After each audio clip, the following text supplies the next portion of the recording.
You ever watch a man in his late 40s pour a drink at 4 p.m. on a Tuesday, help his daughter with her algebra at 5, take a call from his mama's nursing home at 6, and then sit in his truck in the driveway at 9 just to get 10 minutes of quiet before he walks in his own house? You know that man. You might be that man. Folks call him grown. They call him solid. They call him the one who handles it. Nobody calls him tired, because he won't say it.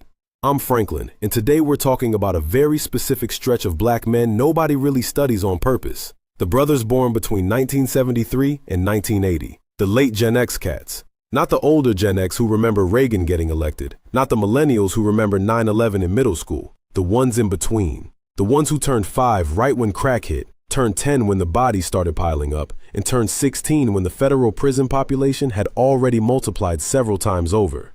The ones who learned how to be men in one of the loudest, most violent, most surveilled stretches of modern black American life, and then grew up and got handed the bill for all of it. The drinking, the silence, the overfunctioning, the suspicion of every doctor in every form. A lot of it traces back to a window of time most people don't even know was a window. Let me start with what these men are actually doing right now, because the behavior is the receipt. Researchers at Ohio State led by Hui Zhang ran a national study on generational health, and they found something most people missed in the headlines. Heavy drinking and street drug use have been climbing across generations, and the study flagged late Gen X and early millennial black men as a group where those numbers stand out. Born roughly 1973 to 1980 on the Gen X side, that's a group whose drinking probability climbed and whose street drug use ticked back up after years of decline. Now, if you stop right there, you get the lazy version of the story. Black men in their late 40s, drinking more, doing more, dying earlier. That's the version that ends up in a think piece somebody's nephew shares on LinkedIn. But the full story is why this exact birth window. What happened to a 5-year-old in 1980 that didn't happen to a 15-year-old in 1980? What hit a 10-year-old in 1985 that the kid born in 1965 had already aged out of? Here's where it gets specific. In the late 1980s, the homicide rate for young black males in their teens climbed sharply, more than doubling in a handful of years. The kids born 1973 to 1980 were between 4 and 16 years old during that window. So picture the math. If you were born in 1975, you were 9 when the killing started climbing and a teenager when it peaked. You didn't read about the crack era. You lived inside it as a child. Your cousins were the statistics. Your block was the data set. Your elementary school had assemblies about it. And while that was happening to you on the ground, the federal government was busy making it permanent on paper. Georgetown's O'Neill Institute laid out the receipts. The 1986 sentencing law created a 100-to-1 ratio between crack and powder cocaine. 5 grams of crack got you the same mandatory minimum as 500 grams of powder. About 80% of the people charged with crack offenses in federal court were black. The federal prison population for nonviolent drug offenses went from around 50,000 in 1980 to roughly 400,000 by 1997. So when you were in 3rd grade learning cursive, Congress was writing the law that would empty out parts of your neighborhood by the time you graduated high school. And then look at who got caught in it. A study published through the National Institutes of Health tracked the lifetime risk of going to prison by birth year. For black men born 1965 to 1969, the older Gen X, about 22% could expect to serve time. For black men born around 1981, the millennials right behind our group, the lifetime risk climbed to about 1 in 3. The 1973 to 1980 cohort sits right on the slope between those two numbers, going up. The reason wasn't a new decision to lock more people up. The laws written when you were a kid started biting when you became a teenager. So now you understand the floor these brothers were standing on when they became men. Crack at the door, homicide at the corner, federal sentencing in the air, and a country that had decided the answer to all of it was cages. You still with me? Good. Because here's where it gets interesting. This same cohort, the one the data says is drinking more and using more, is also, statistically, one of the most involved parenting groups in the country. And almost nobody talks about that out loud. The CDC ran a national health statistics report that Newsweek wrote up a few years back. They looked at fathers who lived with their kids and asked who was doing the daily care, bathing, dressing, diapering, helping with the bathroom. Around 70% of black fathers said they did that every single day. About 60% of white fathers, about 45% of Hispanic fathers. Black fathers were the highest group in the country on daily hands-on care. The absent black father story is a story. The data tells a different one, and it gets sharper. A peer-reviewed study by Jay Fagan in the Journal of Family Issues looked specifically at low-income black fathers, the group the stereotype was built around. Resident, non-resident, didn't matter. They were no less involved with their children than fathers of any other racial group.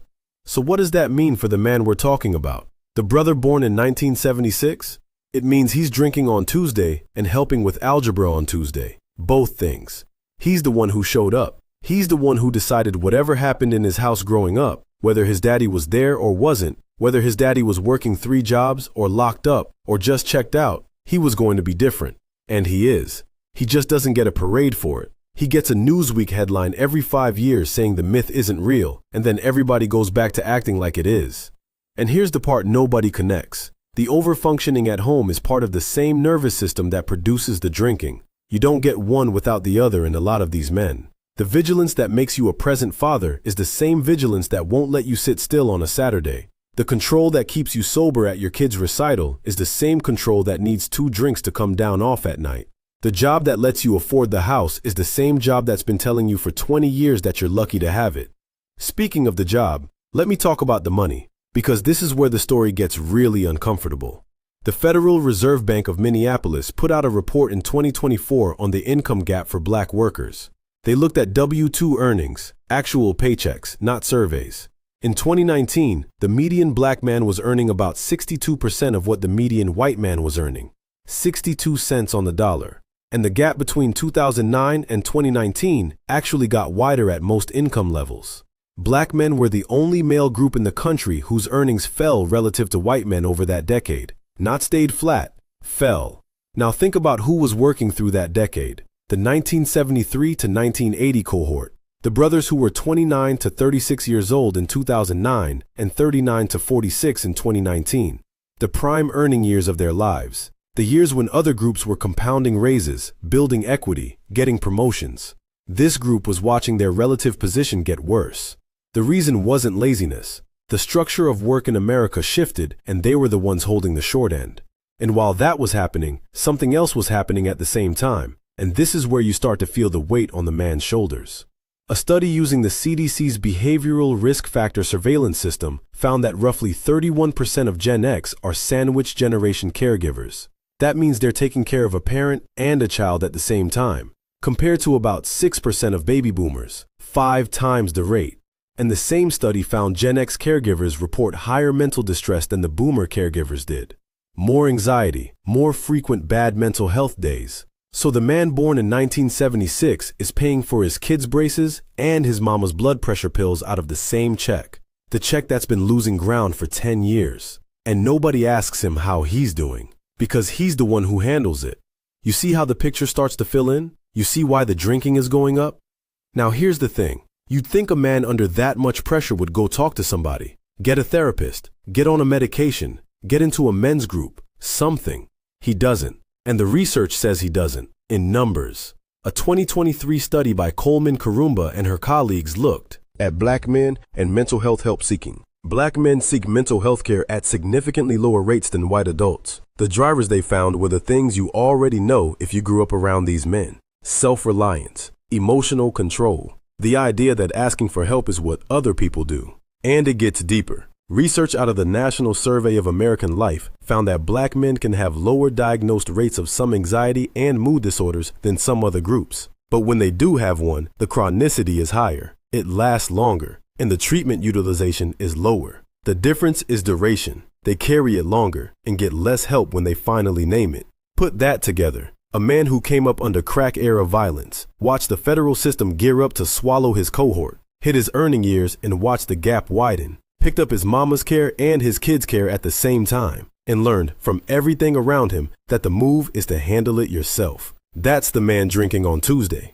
Call it what it is, a logical conclusion to a 30-year setup. Now let me give you the cultural piece, because this one doesn't get talked about, and it matters. There's a scholar named Bakari Kitwana and another one named Pero Dagbovi who write about what they call the hip-hop generation, and they split it. The older cut, black folks born roughly 1965 to the mid-1970s, came up inside what people sometimes call nation-conscious rap, Public Enemy, KRS-One, X-Clan, rap that was teaching black history while it was rhyming. The younger cut, born late 1970s into the early 1980s, came of age after that wave broke. They came up in the gangster rap era, Death Row, No Limit, the shiny suit years. JSTOR Daily summarized this work and described a documented gap in historical consciousness between the older and younger ends of that generation. I'm not here to argue one era of music was better than another. That's a different video. The point is this. The man born in 1968 got his history lessons from Chuck D when he was 15.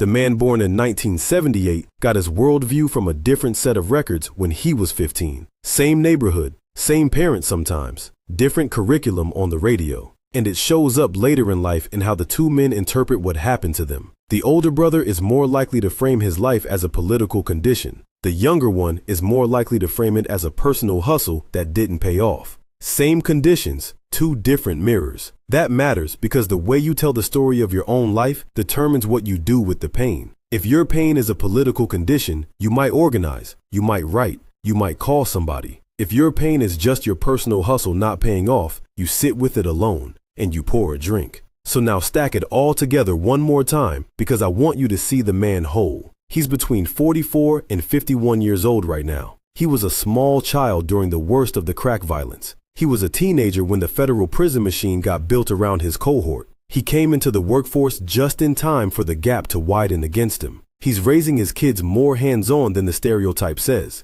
He's taking care of his mama. He's drinking more than the generations before him. He avoids therapy. And the cultural language he was handed at 15 taught him to read his pain as a personal story rather than a structural one. Call him what he is, a man carrying the bill for choices made by people who never met him, with tools that were handed to him by accident, in a culture that told him the right answer was to handle it. And here is what I want you to do with this, because I'm not in the business of just laying out the autopsy. If you're that man, the first move isn't a self-help book. The first move is just naming the window you came up in. Not as an excuse, as context. The drinking is a coping tool that worked for a long time and is now starting to charge interest. The avoidance of doctors is a learned response to institutions that have a documented history of treating your cohort like a problem to be managed. The overfunctioning at home is one of the most quietly heroic stories in American family life that does not get a single magazine cover. Now, none of that means you keep doing it the same way for the next 20 years. The sandwich generation data is clear. The men carrying both ends are not winning the carrying.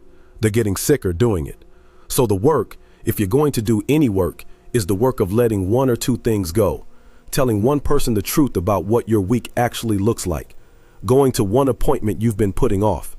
Don't do it because somebody on the internet told you to. Do it because the math on your body and the math on your time both ran out about 2 years ago and you know it. If you love a man like that, the move is even simpler. Stop asking him if he's all right. He's going to say he's good. He has been saying he's good since 1987. Ask him something specific. Ask him when's the last time he took a day for himself. Ask him who calls him to check on him. Ask him what he's been drinking lately and how often. Not as an attack, as a witness. Because part of what these men never got, in any of the windows we just walked through, was the experience of somebody seeing the full load and saying it out loud back to them. Just naming it. Just saying, I see what you're carrying. That's the whole thing.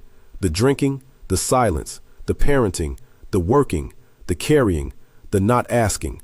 None of it is random. None of it is a character flaw. It's a generation of men who got handed a specific window of American life and learned to survive it the only way they were taught. And most of them are still here, which, given what they walked through, is its own kind of miracle. Appreciate you sitting with me on this one. There's another video right there on the screen. Go on and check it out.